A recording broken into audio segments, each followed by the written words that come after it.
బ్యాంగోస్ AI తెలుగుకి స్వాగతం. ఈరోజు ఏటీఎంలు ఎలా పనిచేస్తాయో వివరిస్తాను మరియు డబ్బును సురక్షితంగా ఉంచుకోవడానికి కొన్ని ముఖ్యమైన సైబర్ భద్రతా చిట్కాలను పంచుకుంటాను.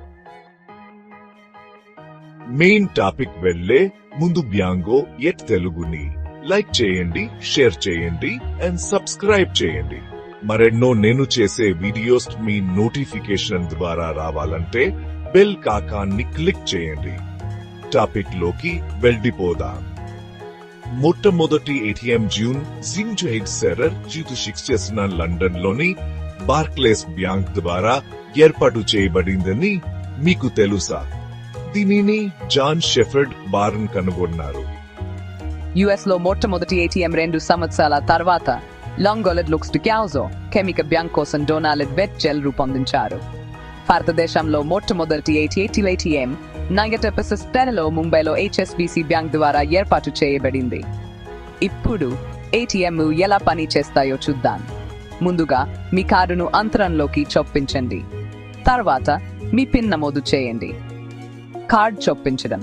వినియోగదారు ఏటీఎం కార్డును మెషిన్లో చొప్పిస్తారు. పిన్ నమోదు. వినియోగదారు వారి వ్యక్తిగత గుర్తింపు సన్ను నమోదు చేస్తారు. లావాదేవీ క్యూజింగ్ పెక్, గ్యాలాన్స్ విచారాన్ వంటి లావాదేవీలను ఎంచుకుంటారు. 4 లావాదేవీ ప్రామాణీకరణ. ఏటీఎం బ్యాంక్ సర్వర్ తో కమ్యూనికేట్ చేసి వినియోగదారి ఖాతా వివరాలు మరియు లెక్కలను ధృవీకరిస్తున్న లావాదేవీ ప్రాసెసింగ్ అనుమతి పొందిన తర్వాత ఏటీఎం నిర్దేశిత లావాదేవీని ప్రాసెస్ చేస్తుంది. లావాదేవీ ప్రాసెసింగ్ అనుమతి పొందిన తర్వాత ఏటీఎం నిర్దేశిత లావాదేవీని ప్రాసెస్ చేస్తుంది. రసీదు జారీ. లావాదేవీ పూర్తి అయిన తర్వాత అవసరమైతే రసీదును ప్రింట్ చేస్తుంది. ఈ విధంగా ఏటీఎం బ్యాకెండులో లావాదేవీలు నిర్వహించబడతాయి. సైబర్ దాడులను నివారించడానికి నెట్వర్క్ భద్రతా చర్యలు కూడా తీసుకుంటాయి. అధికార మార్పుల కోసం పర్యవేక్షణ వ్యవస్థలు కూడా ఉన్నాయి. ఈ విధంగా ఏటీఎంలు బ్యాకెండ్లో పనిస్తాయి మరియు మీ లావాదేవీలను సురక్షితంగా నిర్వహిస్తాయి. సురక్షిత ఆపరేటింగ్ సిస్టమ్.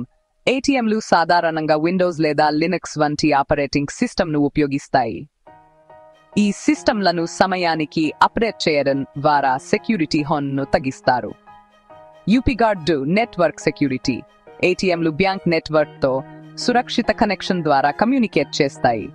ఫైర్వాల్లు మరియు ఎన్క్రిప్షన్ ప్రోటోకాల్లు ఉపయోగించి డేటా సురక్షితంగా మార్పిడి చేయబడుతుంది. Multi factor authentication. ఏటీఎంలు వినియోగదారుల గుర్తింపును నిర్ధారించడానికి పిన్, కార్డ్ మరియు కొన్నిసార్లు బయోమెట్రిక్ డేటాను ఉపయోగిస్తాయి. ఇది అధికార ప్రాప్తిని నిరోధిస్తుంది. System monitoring. ఏటీఎంలు నిరంతరం మానిటరింగ్ చేయబడతాయి. అసాధారణ లావాదేవీలు లేదా ప్రవర్తనలను గుర్తించి సత్వర చర్యలు తీసుకుంటారు. సాఫ్ట్వేర్ ప్యాచ్లు. సెక్యూరిటీ బగ్లు మరియు సైబర్ దాడులను నివారించడానికి సాఫ్ట్వేర్ ప్యాచ్లు మరియు అప్డేట్లు సమయానికి ఇన్స్టాల్ చేయబడతాయి. Physical security. ఏటీఎంలు ఫిజికల్ దాడులను నిరోధించడానికి సురక్షిత ప్రదేశాల్లో ఏర్పాటు చేయబడతాయి. సీసీటీవీ కెమెరాలు మరియు అలారం సిస్టమ్లు ఉపయోగించబడతాయి. నా వీడియో చూసేందుకు ధన్యవాదాలు. మీకు నచ్చితే దయచేసి లైక్ చేయండి, నా ఛానెల్కు సబ్స్క్రైబ్ చేయండి మరియు షేర్ చేయండి. మరొక ఆసక్తికరమైన వీడియోలో మిమ్మల్ని కలుస్తాము. అందరికీ కన్స్పాను.